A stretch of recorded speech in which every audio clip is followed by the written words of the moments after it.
नमस्कार विद्यार्थी मित्रांनो, एमपीसी टाइम्स या एमपीसी एज्युकेशन यूट्यूब चॅनलमध्ये सर्वांचं स्वागत आहे। तर आपण आता कव्हर करतोय इन शॉर्ट आपली जी सिरीज आहे ती आपण सुरू केलेली आहे 9 जुलैपासून। तर 10 जुलैच्या चालू घडामोडीचे हे इन शॉर्ट्स असतील, सर्व जे न्यूजपेपर्स असतील, सर्व साईट्स असतील, सर्वांचा आपण ॲनालिसिस करून तुमच्यासाठी एकच कंपाईल व्हिडिओ आणतोय की जेणेकरून तुमची करंट अफेअर्सची जी तयारी आहे ती अतिशय चांगल्या पद्धतीने व्हावी, जेणेकरून तुमच्या नोट्समध्ये एखादा पॉईंट जर मिस झाला असेल तर तुम्ही ते पॉईंट्स त्या तुमच्या डेलीच्या टार्गेट्समध्ये तुम्ही पॉईंट आउट करत चला।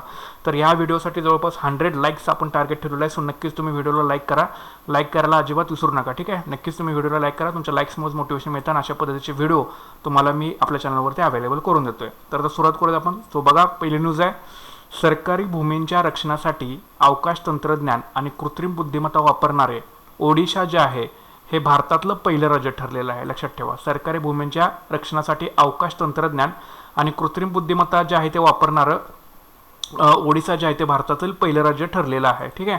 सो याच्यामध्ये ज्या गोष्टी आहेत त्या तुम्हाला माहीत असलं पाहिजे की ओडिशा, आता तुम्हाला जर प्रश्न विचारला की सरकारी भूमीच्या रक्षणासाठी अवकाश तंत्रज्ञान कृत्रिम बुद्धिमत्ता वापरणारं भारतातलं पहिलं राज्य कुठलं, तर 4 ऑप्शनमध्ये तुम्हाला आन्सर माहीत असलं पाहिजे की ओडिशा जे आहे हे भारतातलं पहिलं राज्य ठरलेलं आहे। सो बघा, भुवनेश्वर राज्यातील म्हणजे जी राजधानी भुवनेश्वर जे आहे तर याच्यामधील सर्व ज्या सरकारी जमिनीवर नजर ठेवण्यासाठी BLUIS, ओके, BLUIS म्हणजे Bhubaneswar land use intelligence system नावाचा एक वेब आणि मोबाईल आधारित सोल्युशन 8 जुलै 2020 रोजी सुरू करण्यात आला, BLUIS नावाचा, ठीक आहे। तर हा ओडिशामधला आहे, लक्षात ठेवायचं।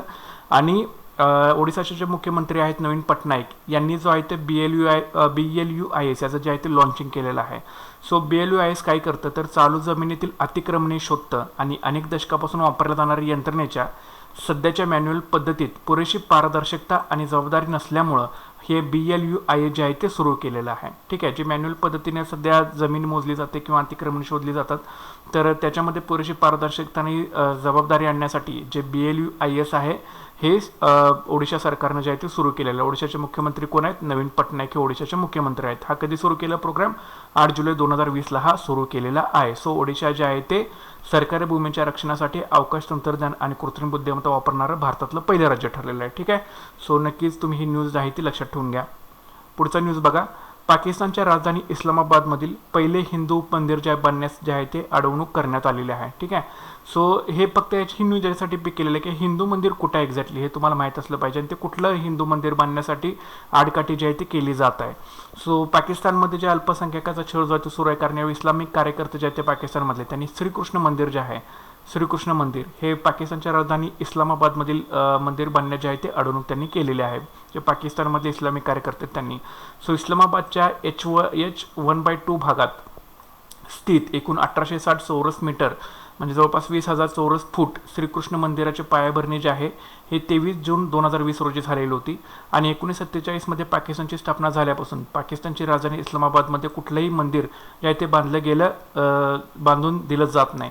सो आत्तासुद्धा श्रीकृष्ण मंदिर तिथं बांधण्याचं काम सुरू होतं, पण त्याला आडकाठी जे आहे तेथील इस्लामिक कार्यकर्त्यांनी आणलेली आहे, ठीक आहे। सो हे तुम्हाला माहीत असू दे, फक्त पण त्याच्या पायाभरणी झालेलं आहे पण त्याच्यावरती अजून मंदिर त्यांनी उभा करून देत नाही। ते एकूण 1860 चौरस मीटरचं जे आहे त्याचा पाया आहे ह्या श्रीकृष्ण मंदिराचा, म्हणजे 20,000 चौरस फुटांचा।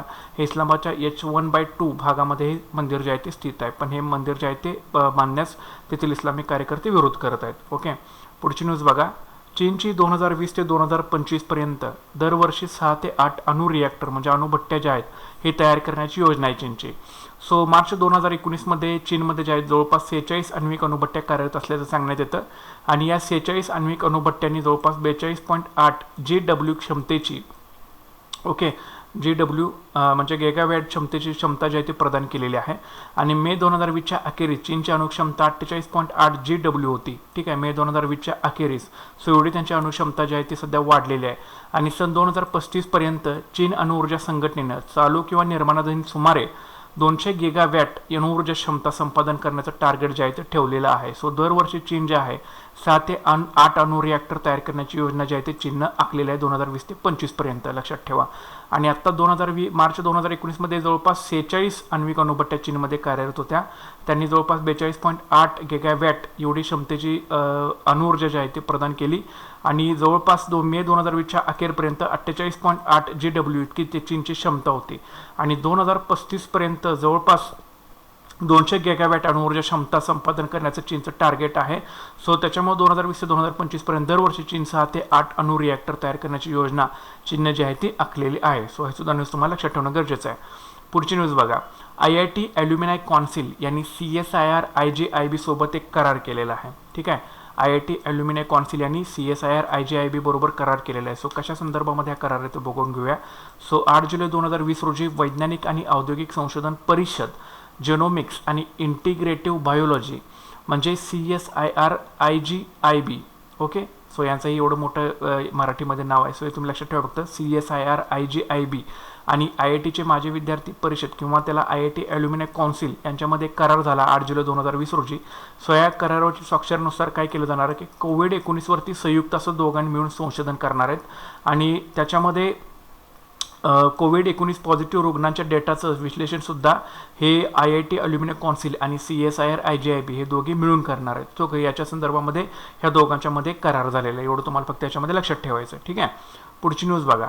जम्मू काश्मीरमधील एकूण 6 सामरिक पुलांचं संरक्षण मंत्र्यांनी जे आहे ते उद्घाटन केलेलं, म्हणजे ऑनलाईनच्या स्वरूपामध्येच या 6 पुलांचं उद्घाटन झालं. हे 6ही पूल जे आहे ते जम्मू काश्मीरमध्ये आहेत. हे उद्घाटन कधी झालं? 9 जुलै 2020ला झालं. कोणी केलं? संरक्षण मंत्री जे आहेत आपले राजनाथ सिंह यांनी या 6 पुलाचं जे आहे ते उद्घाटन केलेलं आहे. सो हे 6 सुद्धा पूल जे आहेत हे आंतरराष्ट्रीय सीमा व नियंत्रण रेषेवरील सामरिक महत्त्वाचे असलेले सर्व 6 पूल रेकॉर्ड वेळेमध्ये अत्यंत कठीण हवामान परिस्थितीत आणि सीमारस्ते संघटनेच्या भूप्रदेशात काम करून जे आहे ते तयार केलेले आहेत. ठीक आहे. म्हणजे सीमारस्ते संघटनेने सुद्धा याच्यामध्ये मोलाची अशी कामगिरी जी आहे ती निभावलेली आहे. सो एकूण 6 सामरिक पुलांचं उद्घाटन केलेलं आहे. 6 पैकी 2 पूल जे आहेत ते कठुआ जिल्ह्यातील तारणा नाल्यावरती आहेत. ठीक आहे. कठुआ जिल्ह्यामधल्या तारणा नाल्यावरती 6 पैकी 2 पूल आहेत. नंतर जम्मू जिल्ह्यातील अखनूर पल्लवलावाल रोडमध्ये जवळपास 4 पूल आहेत. म्हणजे 6 पैकी 2 पूल जे आहेत ते कठुआ जिल्ह्यातील तारणा नाल्यावर आहेत आणि अखनूर पल्लवलावाला रोडमध्ये एकूण 4 पूल, ते उरलेले 4 पूल आहेत.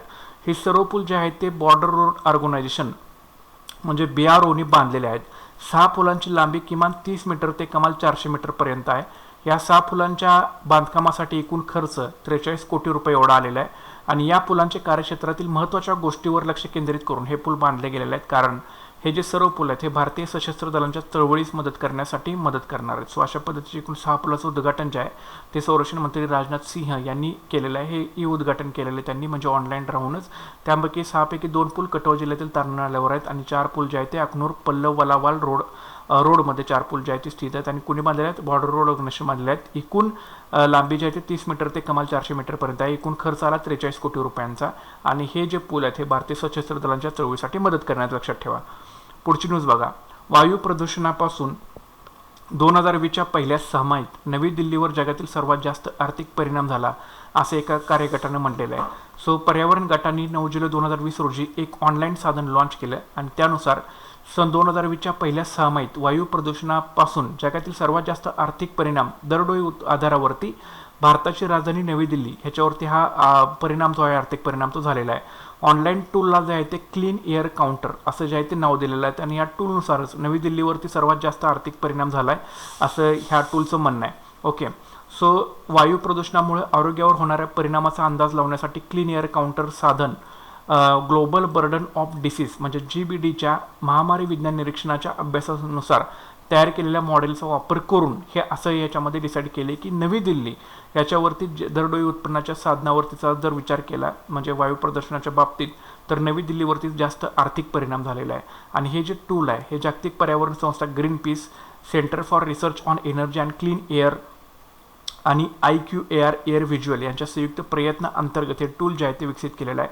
क्लीन एअर काउंटरनं ह्या जे टूल आहे ह्याने जगातील 28 मोठ्या शहरामध्ये स्मॉग प्रदूषण जे आहे ते एकूण मोजलेलं आहे. सो 28 मोठ्या शहरांचा अभ्यास करून त्यांनी असं सांगितलं की नवी दिल्लीवरती याचा जास्त आर्थिक असा परिणाम झालेला आहे. ठीक आहे. भारतामधल्या 28 मोठी शहरांचा याच्यामध्ये अभ्यास केलेला होता, तुम्ही याच्यामध्ये लक्षात ठेवायचं आहे. ओके. नंतर पुढची न्यूज आहे. उत्तर प्रदेशच्या स्टार्टअप पॉलिसी 2020ला कॅबिनेटची जी आहे ती मान्यता मिळालेली आहे. सो उत्तर प्रदेशची स्टार्टअप पॉलिसी जी आहे तर ही स्टार्टअप पॉलिसी होईपर्यंत उत्तर प्रदेशकडे असं स्वतंत्र असं स्टार्टअप पॉलिसी नव्हतं. तर ते उत्तर प्रदेश काय करायचं की मॅन्युअल पद्धतीनं म्हणजे सर्वसमावेशक धोरण किंवा त्यांनी माहिती तंत्रज्ञान स्टार्टअप पॉलिसी 2017 अंतर्गत जे काही धोरण ठरवलं जात होतं तेच याच्या आधी होतं. पण आता स्टार्टअप पॉलिसी 2020 जे आहे याला कॅबिनेटची मान्यता मिळालेली आहे उत्तर प्रदेशच्या सरकारला. सो याच्यानुसार आता ही जी स्टार्टअप पॉलिसी आहे ही नीती आयोगाच्या मदतीने सुद्धा तयार केलेली आहे आणि जवळपास 8 जुलै 2020 रोजी या राज्य मंत्रिमंडळाची याला मान्यता मिळाली. त्याच्यामुळे आता उत्तर प्रदेशमध्ये जे आहे ते स्टार्टअपसाठी राज्याला जे आहे ते अधिक अनुकूल करण्यासाठीच मुळातच ही स्टार्टअप पॉलिसी बनवली गेलेली होती. सो त्याच्यामुळे आता उत्तर प्रदेशमध्ये अधिक स्टार्टअप येण्यासाठी नक्कीच त्यांना जे आहे ते मदत मिळणार आहे याच्या माध्यमातून. सो ही तुम्ही एक न्यूज लक्षात ठेवा फक्त. नंतर इस्रो ऑगस्ट 2020 मध्ये ब्राझीलचा ॲमेझोनिया 1 हा उपग्रह जो आहे तो प्रक्षेपित करणार आहे इस्रो ऑगस्ट 2020 मध्ये. सो ब्राझीलनंच हा संपूर्णपणे विकसित केलेला पहिला पृथ्वी निरीक्षण उपग्रह आहे त्यांचा. तर हा उपग्रह जो आहे तो भारतीय अंतराळ संशोधन संस्था इस्रोद्वारा प्रक्षेपित केला जाणार आहे. याचं नाव आहे ॲमेझोनिया 1 नावाचा. ठीक आहे, याची अजून अद्याप तारखेची पुष्टी मिळालेली नाही, पण मीडियाच्या अहवालानुसार पुढील महिन्यामध्ये असं लॉन्चिंग होण्याची शक्यता आहे. ठीक आहे, सो हे लक्षात ठेवा. ॲमेझोनिया 1 हा ब्राझीलचा उपग्रह आहे. त्याचं लॉन्चिंग मात्र इंडियन स्पेस रिसर्च ऑर्गनायझेशन करणार आहे. ओके, लक्षात ठेवा. पुढची न्यूज आहे नॅशनल मिशन फॉर हस्तलिखित अंतर्गत केंद्रीय सांस्कृतिक मंत्रालय मंगोलियन कांजूर हस्तलिखितांच्या सर्व 108 खंडांचं जे आहे ते पुनर्मुद्रण जे आहे ते करणार आहे. नॅशनल मिशन फॉर हस्तलिखित अंतर्गत केंद्रीय सांस्कृतिक मंत्रालय जे आहे आपलं हे मंगोलियन कांजूर हस्तलिखितांच्या सर्व 108 खंडाचं पुनर्मुद्रण करणार आहे. सो पहिल्या खंडाची पुनर्मुद्रित आवृत्ती जी आहे ती नुकतीच प्रकाशित झाली आहे 108 खंडापैकी. सो मार्च 2022 पर्यंत ही जी जवळपास 108 खंड जे आहेत यांची सर्व जे पुनर्मुद्रण जे आहे ते करण्याचं आपल्या जे सांस्कृतिक मंत्रालय यांनी ठरवलेलं आहे.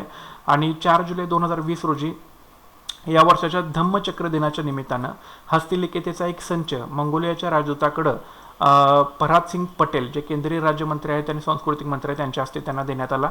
प्राध्यापक लोकेशचंद्र यांच्या देखरेखीखाली मंगोलियन कांजूर हस्तलिखिते पुन्हा छापण्यात आलेले आहेत. ठीक आहे, नाव लक्षात ठेवा. लोकेशचंद्र यांच्या हस्ते यांच्या देखरेखीखाली. सो 1970 मध्ये प्राध्यापक लोकेशचंद्र यांनी मंगोलियन कांजूरच्या सर्व 108 खंडांचं प्रकाशन केलेलं होतं आणि प्राध्यापक रघुवीरा यांनी 1956 ते 58 दरम्यान मंगोलियन कांजूर हस्तलिखिते जे होती ते भारतात आणलेली होती. सो आता जे आहे ते 108 खंडांचं पुनर्मुद्रण जे आहे ते करण्यात येणार आहे आपल्या भारत सरकारकडूनच आहे, म्हणजे सांस्कृतिक मंत्रालयाकडून. सो ही तुम्ही लक्षात ठेवायचं आहे. एकूण 108 खंड आहे त्याचे. लोकेशचंद्र यांच्या देखरेखीखाली जे आहे ते हे कांजूर हस्तलिखिते जे आहे ते छापण्यात आलेली होती सुरुवातीला. ओके, आणि ही कुणी आणली होती भारतामध्ये तर प्राध्यापक रघुवीरा यांनी 1956 ते 58 दरम्यान जे मंगोलियन कांजूर हस्तलिखिते आहेत त्यांनी भारतात आणलेली होती. सो कृषी मंत्री कोण आहेत आता? प्रल्हाद सिंग पटेल हे केंद्रीय कृषी मंत्री सांस्कृतिक मंत्री आहेत आपले. सो ही तुम्ही लक्षात ठेवायचं आहे. सो धम्मचक्र निदानाच्या निमित्तानं याची पहिलेच एक संच जो होता तो मंगोलियाच्या राजदूताकडे सुद्धा पाठवलेला गेलेला होता. सो आता एकूण 108 खंडांचे पुनर्मुद्रित करणं मार्च 2022 पर्यंत हे 108च्या 8 खंड प्रकाशित होऊन जातील. हे मंगोलियन कांजूर हस्तलिखित आहेत, लक्षात ठेवा. पुढची न्यूज आहे नेपाळमधील भारतीय वृत्तवाहिन्यावरील प्रसारणावर बंदी घातलेली आहे. आता नेपाळमध्ये जे आहे ते भारतीय जे दूरदर्शनचं DD वृत्तवाहिनी DD न्यूज जे आहे हे वगळून इतर जे सर्व वृत्तवाहिन्या आहेत त्याच्यामध्ये नेपाळवरती जे आहे ते नेपाळमध्ये बंदी घालण्यात आलेली आहे. लक्षात ठेवा, ही न्यूज इम्पॉर्टंट आहे. ओके, पुढची न्यूज बघा. फौजदारी कायद्यामध्ये सुधारणा करण्यासाठी जे आहे ती एक समिती स्थापन केलेली होती. जे गृहमंत्री आहेत आपले अमित शहा यांनी डिसेंबर 2019 मध्ये या समिती जी होती स्थापनेची घोषणा जी होती संसदेत केलेली होती. याच्यामध्ये मॉब लिंचिंग सारख्या प्रकरणांना सामोरं जाण्यासाठी भारतीय दंड संहिता आणि फौजदारी प्रक्रियेच्या कोडमध्ये जे आवश्यक करण्याबाबत ही समिती विचार करेल असं सांगितलं गेलेलं होतं. आणि त्याच्यामुळे या समितीची जी होती ती स्थापना एका अधिसूचनेद्वारे 4 मे 2020 रोजी करण्यात आली. या समितीचे प्रमुख आहेत रणबीर सिंग, हे कुलगुरू आहेत नॅशनल लॉ युनिव्हर्सिटी दिल्लीचे. सो तुम्ही लक्षात ठेवा. सो 4 मे 2020 तारीख लक्षात ठेवा. रणबीर सिंग ह्या समितीचे जे आहे ते प्रमुख आहेत. अमित शहा यांनी डिसेंबर 2019 मध्ये संसदेमध्ये अशी एक समिती स्थापन करण्याची जी आहे ती घोषणा जी होती ती केलेली होती. सो याच्यामध्ये सेवानिवृत्त न्यायाधीश असतील, माजी नोकरशाह असतील आणि काही इतर गटांचा समावेश असेल. या समितीनं या गट कशासाठी असेल तर या समितीला पत्राद्वारे समितीच्या कामकाजाबाबत जे आहे ते पारदर्शकतेची मागणी करण्याबरोबर समितीमधील कमतरतेवरती सुद्धा प्रश्नचिन्ह उपस्थित केले गेलेले होते आधीचे जे होते. त्याच्यामुळे अमित शहा यांनी सांगितलं होतं की आम्ही आणखीन एक समिती जी आहे ती स्थापन करू व्यवस्थित याचा अभ्यास करण्यासाठी. तर त्यानुसार एक अधिसूचना काढण्यात आली 4 मे 2020 आणि त्यानुसारच ह्या समितीची स्थापना जी आहे ती करण्यात आली. प्रमुख होते रणबीर सिंग जे कुलगुरू आहेत नॅशनल लॉ युनिव्हर्सिटी दिल्लीचे. सो तुम्ही लक्षात ठेवा. ठीक आहे, पुढची न्यूज बघा. श्रीलंकेत भारतीय मच्छीमार आणि त्या संबंधित समस्या काय उद्भवलेल्या आहेत.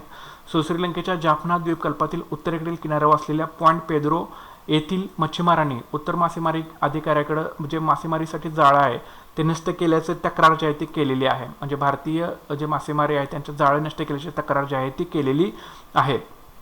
सो जिथं जे आहे ते मासेमारी जे आहे ते करून देत नाहीत. सो फक्त इथं जाफना द्वीपकल्प तुम्ही लक्षात ठेवा. आणि पॉईंट पेद्रो जे आहेत येथील जे मच्छीमार आहेत तर यांना जो आहे तो त्रास होतोय सध्या. सो त्यांच्यामध्ये समस्या ज्या आहेत ते उद्भवत आहेत. सो श्रीलंकेत भारतीय मच्छीमारांना त्रास होतोय जाफना द्वीपकल्पातील पॉईंट पेद्रो येथील जे मच्छीमार आहेत त्यांना. सो इथं फक्त एवढाच पॉईंट तुम्ही लक्षात ठेवायचा आहे. ठीक आहे. पुढची न्यूज बघा. खुला आकाश करार एक आहे. सो भारत आणि जे संयुक्त अरब अमिरात आहे म्हणजे UAE यांच्यामध्ये ओपन स्काय करार करण्याची संयुक्त अरब अमिरातला फार इच्छा आहे भारतासोबत. पण काही भारत आणि UAE मध्ये प्रॉब्लेम्स आलेले आहेत. सो त्याच्यामुळं UAE असं म्हणते की भारताला 5व्या आणि 6व्या हवेच्या स्वातंत्र्यापेक्षा स्वतंत्र म्हणून ओपन स्काय धोरण जे आहे ते पाहणं गरजेचं आहे असं UAEचं मत आहे. पण अजून त्यांच्यात आणि आपल्यामध्ये असं काही ओपन स्काय करार जो आहे म्हणजे अवकाश करार जो आहे तो अजून व्यवस्थित झालेला नाही. त्याच्यामुळे UAE जे आहे ते भारतासोबत अवकाश करार करावा अशी UAEची इच्छा आहे. हे तुम्ही लक्षात ठेवा. ओके. नंतर कृषी पायाभूत सुविधा निधीची सुरुवात जी आहे ती झालेली आहे. ही एक नवीन एक अशी देशव्यापी मध्यवर्ती अशी योजना आहे. ही योजना जी आहे ती व्याज अनुदान आणि आर्थिक सहाय्य आणि हंगामानंतरच्या पायाभूत सुविधा व्यवस्थापन आणि सामुदायिक शेती मालमत्तासाठी व्यवहार प्रकल्पाद्वारे गुंतवणुकीद्वारे मध्यम दीर्घ काळासाठी कर्ज पुरवठा जी आहे ती सुलभ होणार आहे या कृषी पायाभूत सुविधा निधीमुळे. ओके. आणि या योजनेची मुदत आर्थिक वर्ष 2020 ते आर्थिक वर्ष 2029 जवळपास 10 वर्षापर्यंत जी आहे ती योजना असेल. म्हणजे 19 पासूनच जवळपास 1941 पासून ही जवळपास सुरू झाली होती. सो एकूण 10 वर्षापर्यंतची जी योजना आहे याच्यामध्ये असं ठरवलेलं आहे. ओके. सो तुम्हाला माहीत असू दे की कृषी पायाभूत सुविधा निधी कशासाठी चालू केलं आहे की एक नवीन देशव्यापी अशी मध्यवर्ती योजना आहे. 2020 ते 2029 अशी एकूण 10 वर्षासाठी योजना असणार आहे. आणि ह्या योजनेमधून मध्यम आणि दीर्घ काळासाठी कर्ज पुरवठा जो आहे तो केला जाणार आहे. कशासाठी केला जाणार आहे कर्ज पुरवठा? ज्या शेती हंगामानंतरच्या पायाभूत सुविधा व्यवस्थापनासाठी किंवा सामुदायिक शेती मालमत्तासाठी व्यवहार प्रकल्पामध्ये गुंतवणूक करण्यासाठी या कृषी पायाभूत सुविधा निधीमार्फत जी आहे ती सुरुवात झालेली आहे. एकूण 10 वर्षासाठीची योजना आहे. सो याच्यामधून मध्यम आणि दीर्घ काळासाठी कर्ज पुरवठा सुलभ होणार आहे. म्हणजे लहान काळासाठी नाही तर मध्यम आणि दीर्घ काळासाठी लक्षात ठेवायचं. ओके. पुढची न्यूज बघा. विदेशी योगदान नियमन कायदा FCRA त्याला असं म्हटलं जातं. सो गृह मंत्रालयाने जे आहे ते Rajiv Gandhi foundation, Rajiv Gandhi charitable trust आणि इंदिरा गांधी मेमोरियल ट्रस्टद्वारा मनी लॉन्ड्री प्रतिबंधक कायदा PMLA, प्राप्तिकर अधिनियम आणि विदेशी योगदान नियमन कायदा विदेशी योगदान नियमन ॲक्ट त्याला FCRA असं म्हटलं जातं. विविध कायदेशीर तरतुदींच्या उल्लंघनाच्या चौकशीसाठी एक आंतरमंत्री समिती जी आहे ते गठीत केलेली आहे सगळ्यांची मिळून अशी एक. ठीक आहे. सो त्याच्यामध्ये काही समजा प्रॉब्लेम आला तर ही विदेशी योगदान नियमन कायद्यामध्ये जर याच्यामधली काही तरतूद झाली तर या उल्लंघनाच्या चौकशीसाठी एक आंतरमंत्री समिती गठीत केलेली आहे. तर ही समितीमध्ये कोण असणार आहे तर राजीव गांधी फाउंडेशनमधले काही कार्यकर्ते असतील, राजीव गांधी चॅरिटेबल ट्रस्टमध्ये असेल किंवा इंदिरा गांधी मेमोरियल ट्रस्ट असतील. तर याच्यामधले समजा मनी लॉन्ड्रिंग समजा होत असेल याच्यामध्ये या ट्रस्टमध्ये किंवा प्राप्तिकर अधिनियमांमध्ये काही प्रॉब्लेम होत असतील किंवा विदेशी योगदान समजा फंडिंग होत असेल तर त्याच्यामध्ये काही जर यांच्यामध्ये जर कायदेशीर काही तरतुदीचं उल्लंघन झालं तर त्याच्या चौकशीसाठी एक आंतरमंत्री समिती गठीत केलेली आहे. ह्या ज्या फाउंडेशन आहेत Rajiv Gandhi foundation, Rajiv Gandhi charitable trust किंवा इंदिरा मेमोरियल ट्रस्ट याच्यामध्ये काही जर प्रॉब्लेम झाले कायदेशीर उल्लंघन झालं तर त्यासाठी एक आंतरमंत्री समिती जी आहे ते गठीत केलेलं आहे. एवढं तुम्हाला याच्यामध्ये लक्षात ठेवायचं आहे. ओके. पुढची न्यूज आहे ताऱ्यामध्ये लिथियम. सो जे आपला तारा आहे सूर्याचा तारा तर त्याच्यामध्ये लिथियम उत्पादनावर भारतीय संशोधकांनी 40 वर्षांचं एक कोड जे आहे ते सोडवलेलं आहे. सो हे जे आहे ते ताऱ्यामध्ये लिथियम उत्पन्नाबद्दलचं कोड आहे. सो सध्या समज कसा आहे की सूर्यासारख्या ताऱ्यामधील लिथियम त्याच्या हयातीतच नष्ट होऊन जातो. म्हणजे आता समजा सूर्य गेला तर त्यामधलं लिथियमसुद्धा त्याच्याबरोबर संपून जातं. तर पण मात्र सूर्य आणि पृथ्वीवरील सर्व घटकांची रचना जी आहे ती समान आहे. तथापि सूर्यामध्ये लिथियमचं प्रमाण पृथ्वीच्या तुलनेमध्ये 100 पट कमी आहे. जर हे दोन्ही एकाच वेळेस तयार झाले असतील तर ते कसे काय शक्य आहे? तर त्याच्यामुळं जे सायंटिस्ट आहेत त्यांनी हेच कोड जे आहे ते सध्या सोडवलेलं आहे. म्हणजे लिथियम फक्त तुम्ही लक्षात ठेवा की कशाबद्दलचंच कोड आहे तर लिथियम संदर्भामधलं कोड आहे. तर काही तारे संशोधकांना जे आहे ते लिथियम समृद्ध असल्याचं आढळलेलं आहे. आणि आत्तापर्यंत ग्रह एन्गेजमेंट सिद्धांत एक मान्यताप्राप्त सिद्धांत होता याच्यामध्ये की त्याच्यामध्ये लिथियम जो आहे हा सूर्याच्या नष्ट होण्याबरोबरच लिथियमचा तारासुद्धा संपून जातो असं एक मान्यता होती. पण आता सायंटिस्टना काही तारे लिथियम समृद्धसुद्धा आढळलेले आहेत त्याच्यामुळे हा सिद्धांत थोडा मागं पडलेला आहे. सो ताऱ्यामध्ये लिथियमच्या बाबतीमध्ये एक संशोधन केलं होतं. एवढी फक्त न्यूज तुम्ही इम्पॉर्टंट आहे याच्यामध्ये लक्षात ठेवा. पुढची न्यूज आहे गुजरातनं जे आहे ते सौर ऊर्जा धोरण 15ची जी आहे ती मुदत वाढवलेली आहे. तर 31 डिसेंबर 2020 पर्यंत जे आहे हे गुजरात सरकार राज्य सरकारनं गुजरात सौर धोरण जे आहे ते वाढवण्याचा निर्णय घेतलेला आहे. तो गुजरातचे राज्याचे ऊर्जा मंत्री सौरभ पटेल यांनी 9 जुलै 2020 रोजी गांधीनगर येथे ही घोषणा केलेली आहे. ठीक आहे. सो गुजरात सौर ऊर्जा 2015ची मुदत जी आहे ती वाढवलेली आहे, सध्या 31 डिसेंबर 2020 पर्यंत केलेली आहे. नंतर केरळ आरोग्य विभागानं तिरुवनंतपुरम जिल्ह्यातील किनारपट्टीच्या प्रदेशात कोविडचा अत्याधिक प्रसार रोखण्यासाठी एक विशेष कृती योजना जी आहे ती तयार केलेली आहे. ठीक आहे. कुठल्या जिल्ह्यामध्ये? तिरुवनंतपुरम जिल्ह्यामध्ये केरळ आरोग्य विभागानं ही जी आहे ती कृती योजना जी आहे ती तयार केलेली आहे. लक्षात फक्त एवढीच न्यूज ठेवायची आहे. पुढं 15वी भारत युरोपियन युनियन समिट ही एका व्हिडिओ कॉन्फरन्सिंगद्वारा आयोजित केली जाणार आहे. आणि या परिषदेदरम्यान जे आहेत भारतीय पंतप्रधान नरेंद्र मोदी जे आहेत युरोपियन परिषदेचे अध्यक्ष चार्ल्स मिशेल आणि युरोपियन कमिशनचे अध्यक्ष उर्सुला वॉन डर लेन यांच्या समेत एक विस्तृत अशी चर्चा करणार आहेत. फक्त तुम्हाला याच्यासाठी न्यूज स्पीक केलेली आहे की ही 15 जुलै 2020ला भारत युरोपियन युनियन समिट जी आहे ती आयोजित केली जाणार आहे व्हिडिओ कॉन्फरन्सद्वारे. युरोपियन परिषदेचे अध्यक्ष आहेत चार्ल्स मिशेल आणि युरोपियन कमिशनचे अध्यक्ष आहेत उर्सुला वॉन डर लेन हे युरोपियन कमिशनचे अध्यक्ष आहेत. फक्त एवढंच तुम्हाला याच्यामध्ये लक्षात ठेवायचं. ठीक आहे. पुढची जी न्यूज आहे, अंदमान आणि निकोबार बेटामध्ये CIDCने कौशल्य विकास कार्यक्रम जो आहे तो सुरू केलेला आहे अंदमान निकोबार बेटामध्ये. सो नीती आयोगानं स्थापन केलेल्या बांधकाम उद्योग विकास परिषदेनं म्हणजे CIDC सीमांत झालेल्या विभागाला रोजगाराभिमुख प्रशिक्षण आणि कौशल्य विकास देण्यासाठी अंदमान निकोबार बेटामध्ये कौशल्य विकास कार्यक्रम जो आहे तो सुरू केलेला आहे CIDC. लक्षात ठेवा. ओके. सो हे एक न्यूज तुम्हाला इथे लक्षात ठेवायची. कुठं कौशल्य विकास कार्यक्रम सध्या सुरू झाला? अंदमान निकोबार बेटात सुरू झालेला आहे. ओके. नंतर हवामानविषयक कृती जे आहेत नावाच्या आंतरराष्ट्रीय बैठकीची 4थी शृंखला जी आहे ती 7 जुलै 2020 रोजी झाली, ज्याचं अध्यक्षपद जे आहे ते युरोपियन युनियन, चीन आणि कॅनडा यांच्याकडे होतं. आणि या बैठकीमध्ये भारताचे केंद्रीय पर्यावरण, वन आणि हवामान बदल मंत्री प्रकाश जावडेकर जे होते ते सहभागी झाले होते याच्यामध्ये. ठीक आहे. सो याचे अध्यक्षस्थान जे आहे ते युरोपियन युनियन असेल, चीन असेल आणि कॅनडा असेल यांच्याकडे संयुक्तपणे होतं. आणि प्रकाश जावडेकर जे आपले भारताचे केंद्रीय पर्यावरण, वन आणि हवामान बदल मंत्री आहेत हे याच्यामध्ये सहभागी झालेले होते. पुढची न्यूज आहे, US agency for international development दक्षिण आशिया ग्रुप फॉर एनर्जीनं नवीन ऊर्जा नूतनीकरण योग्य ऊर्जा मंत्रालयाच्या सहकार्याने स्वच्छ ऊर्जा विकासासाठी अमेरिका भारत सहकार्य वाढवण्यात जी आहे ती मदत केलेली आहे. ठीक आहे. US agency for international development म्हणजे USAID आणि दक्षिण आशियाई ग्रुप ऑफ एनर्जी SAG यांनी काय केलं की नवीन ऊर्जा व नूतनीकरणायोग्य ऊर्जा मंत्रालयाच्या सहकार्यानं स्वच्छ ऊर्जा विकासासाठी अमेरिकन भारत सहकार्य वाढवण्यास यांनी मदत केलेली आहे. USAID आणि SAG यांनी. लक्षात ठेवा. नंतरची न्यूज आहे, 7 जुलै 2020 रोजी महाराष्ट्राचे मुख्यमंत्री उद्धव ठाकरे आणि संचार, इलेक्ट्रॉनिक्स आणि माहिती तंत्रज्ञान मंत्री रविशंकर प्रसाद यांनी हिरानंदानीच्या योट्टा इन्फ्रास्ट्रक्चरच्या योट्टा NM1 डेटा सेंटर हे जगातलं सगळ्यात दुसऱ्या क्रमांकाचं सर्वात मोठं आणि अशातील सर्वात मोठं डेटा सेंटरचं जे आहे ते उद्घाटन केलेलं आहे. ठीक आहे. काय नाव आहे याचं? Yotta NM1 data centre. Yotta NM1 data centre याचं उद्घाटन जे आहे ते रविशंकर प्रसाद आणि महाराष्ट्राचे मुख्यमंत्री उद्धव ठाकरे यांनी केलेलं आहे. पनवेलमध्ये आहे. सो तुम्हाला माहीत असू दे. ओके. पुढची न्यूज आहे, 7 जुलै 2020 रोजी भारतातील नॅनो आधारित कृषी इनपुट आणि खाद्य उत्पादनांचे मूल्यांकन करण्याचे मार्गदर्शक तत्त्वे विज्ञान आणि तंत्रज्ञान, आरोग्य, कुटुंब कल्याण आणि पृथ्वी विज्ञान मंत्री डॉक्टर हर्षवर्धन आणि नरेंद्र तोमर यांनी जाहीर केलं. कृषी व तंत्रज्ञान, कृषी व शेतकरी कल्याण व ग्रामविकास पंचायती राज्यमंत्री यांना नवी दिल्लीहून एका व्हिडिओ लिंकद्वारे प्रसिद्ध करण्यात आलं होतं. सो याच्यामध्ये लक्षात ठेवण्यासारखं काय आहे की भारतातील नॅनो आधारित कृषी इनपुट आणि खाद्य उत्पादनांचं मूल्यांकन करण्याचं मार्गदर्शक तत्त्वे जे आहेत ही घोषित केलेले आहेत हर्षवर्धन आणि नरेंद्रसिंह तोमर यांनी. हे कुठून घोषित केली? नवी दिल्लीहून एका व्हिडिओ लिंकद्वारे प्रसिद्ध करण्यात आली मार्गदर्शक तत्त्वे जे आहेत ती. सो फक्त तुम्हाला एवढं लक्षात ठेवायचं याच्यामध्ये. ओके. नंतर 6 जून 2020 रोजी भारत डायनॅमिक्स लिमिटेडने म्हणजे BDLनं संरक्षण संशोधन आणि विकास संघटना, संरक्षण संशोधन विकास प्रयोगशाळा DRDO, DRDL सह भारतीय सैन्याच्या वेरियंटच्या आकाश मिसाईल वेपन सिस्टीमसाठी, आकाश मिसाईल जे आहे सिस्टीमसाठी परवाना करार आणि हस्तांतरण तंत्रज्ञान याच्यावरती स्वाक्षरी केलेली आहे. कोणी? भारत डायनॅमिक्स लिमिटेडनं. लक्षात ठेवा. म्हणजे BDLनं काय केलं? DRDO आणि DRDL यांच्यासोबत एक आकाश मिसाईल वेपन सिस्टीमसाठी परवाना करार आणि हस्तांतरण तंत्रज्ञानावरती स्वाक्षरी या दोघांच्यामध्ये करार झालेला आहे. BDL आणि DRDO RDAL कशा संदर्भामध्ये? आकाश मिसाईल वेपन सिस्टीमसाठी परवाना आणि हस्तांतरणासाठी. लक्षात ठेवा.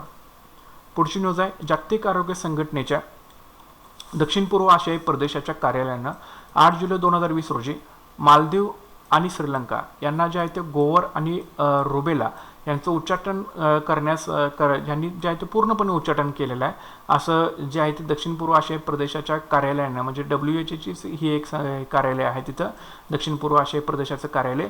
तर त्यांनी 8 जुलै 2020 रोजी अशी घोषणा केली की मालदीव आणि श्रीलंका, आता हे जो 2 देश आहेत हे गोवर आणि रुबेला मुक्त झालेले आहेत. यांना 2023 पर्यंत तुम्ही या रोगांचं उच्चाटन करा असं सांगितलेलं होतं, पण त्यांनी आत्ताच जे आहे ते गोवर आणि रुबेला मुक्त हे दोन्ही सुद्धा देश झालेले आहेत असं WHO दक्षिण पूर्व आशिया प्रदेशाच्या कार्यालयानं सांगितलेलं आहे. ओके, पुढची न्यूज आहे उत्तर कर्नाटकमध्ये फॅन थ्रोटेड सरड्याची नवीन प्रजाती सितना धारवारेन्सिस ही एक सरड्याची प्रजाती, नवीन प्रजाती जी आहे ती उत्तर कर्नाटकमध्ये आढळून आलेली आहे, सितना धारवारेन्सिस नावाची. ठीक आहे, फॅन थ्रोटेड सरड्याची नवीन प्रजाती आहे सितना धारवारेन्सिस नावाची, हे उत्तर कर्नाटकमध्ये आढळलेले आहे, लक्षात ठेवा. नंतर फॉर्म्युला 1 सीझन ओपनिंग ऑस्ट्रियाचा grand prix Mercedes Valtteri Bottas याने जिंकलेली आहे ती. ठीक आहे, फॉर्म्युला 1 सीझन ओपनिंग ऑस्ट्रियाचा grand prix Mercedes Valtteri Bottas यांनी ही स्पर्धा जी आहे ती जिंकलेली आहे, ओल्टेरी बॉटस यांनी. ओके, नंतर Mahavir the soldier who never died नावाचं पुस्तक जे आहे, Mahavir the soldier who never died नावाचं पुस्तक हे कोणी याचं रिलीज कोणी केलेलं आहे, AK श्रीकुमार आणि रूपा श्रीकुमार यांनी हे पुस्तकाचं रिलीज जे आहे ते प्रकाशन जे आहे ते केलेलं आहे. Mahavir the soldier who never died नाव लक्षात ठेवा पुस्तकाचं, लिहिलेलं पण यांनीच आहे, श्रीकुमार आणि रूपा श्रीकुमार यांनी. ठीक आहे, पुढची न्यूज आहे धूमकेतू नेव्हिन्सिस C 2020 F3 याचं जे छायाचित्र आहे ते बॉब बेहनकेन हे जे अंतराळवीर आहेत यांनी आंतरराष्ट्रीय अवकाश स्थानकामधून ह्या धूमकेतू नेव्हिएसिस हे नाव लक्षात ठेवा, न्यू वाईज असं पण याला म्हटलं जातं, मराठीमध्ये प्रोनाऊन्सिएशन बघून घ्यायचा. सो येथील कॅमेरातून याचं छायाचित्र जे आहे ते हस्तगत त्यांनी केलेलं आहे, धूमकेतू निवो वाईज याचं C 2020 F3 नावाचं. ओके, सो अशा पद्धतीच्या ह्या 10 जुलैच्या करंट अफेअर्स आहेत. आय होप सर्वांना आवडलेला असेल. आवडला असेल तर नक्कीच लाईक करा. 100 लाईक्स आपण याला टार्गेट जे आहे ते ठेवलेलं आहे. सो नक्कीच तुम्ही लाईक करा, शेअर करा आणि चॅनल सबस्क्राईब केल्यानंतर नक्की चॅनल सबस्क्राईब करून घ्या. So thanks for watching guys and all the best.